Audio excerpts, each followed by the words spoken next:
Hello everyone, this is Danielle Harper-Scott and this is my Week 6 multimedia presentation.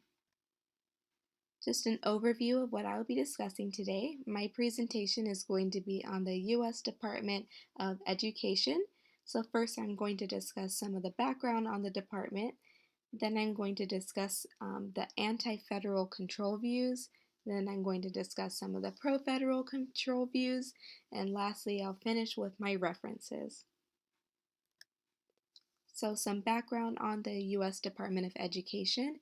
It was established by Congress in 1979 to create equal education, to encourage involvement and increase accountability in federal education programs, and to improve management and efficiencies. The primary role of the department is to develop policies for ministers and to coordinate federal assistance to education, to assist the President in executing education policies, and to implement the laws enacted by Congress. The U.S. Department of Education is considered one of the newer departments, although the history dates back to 1867 when President Andrew Jackson signed legislation to create the first Department of Education. Due to some concerns that the department would exercise too much control over the local schools, the department was demoted to the Office of Education in 1868.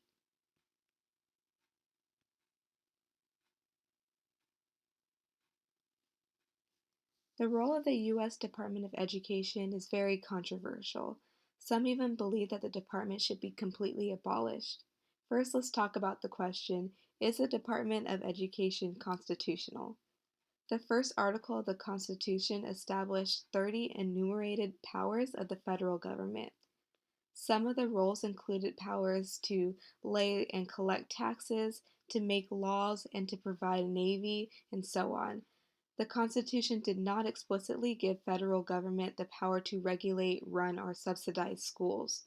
Because of that, some believe that the department is unconstitutional and that federal government does not have the right to be involved in education. Those who believe that federal government should not have control over schools believe that they should be controlled by the states or local government. Some also believe that the U.S. Department of Education creates inefficiencies due to the bureaucratic structure.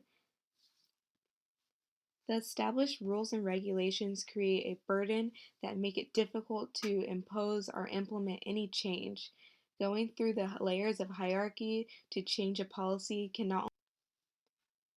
So shifting gears into some of the pro-federal control views of the U.S. Department of Education, some believe that the Department of Education helps protect students' civil rights. We can see that in policies established by the department such as the No Child Left Behind Act, which helps ensure equal access and opportunities for students. Some believe that the U.S. Department of Education's bureaucratic structure establishes a positive sense of control over schools and creates structures. We see established structures through standardized tests, which measures the success rate and establishes a curriculum standard. The Department of Education operates much to Weber's bureaucracy management style by the establishment of a hierarchy and the development of formal rules and regulations. Some believe that this helps create transparency in the education system. Lastly, some believe that the Department of Education helps protect against the powers of interest group liberalism, which weakens the education institution by manipulating the established procedures.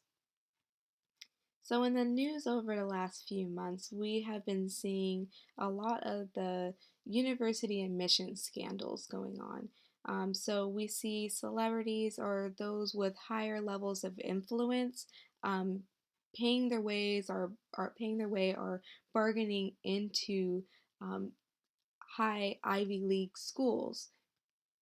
So, this created some unfairness and corruption within the school system, which I which those believe that the U.S. Department of Education helps protect against and to create additional awareness of this issue. So this concludes my presentation. Thank you guys so much for listening. My next slide will be my references, and I will see you guys next week. Thank you.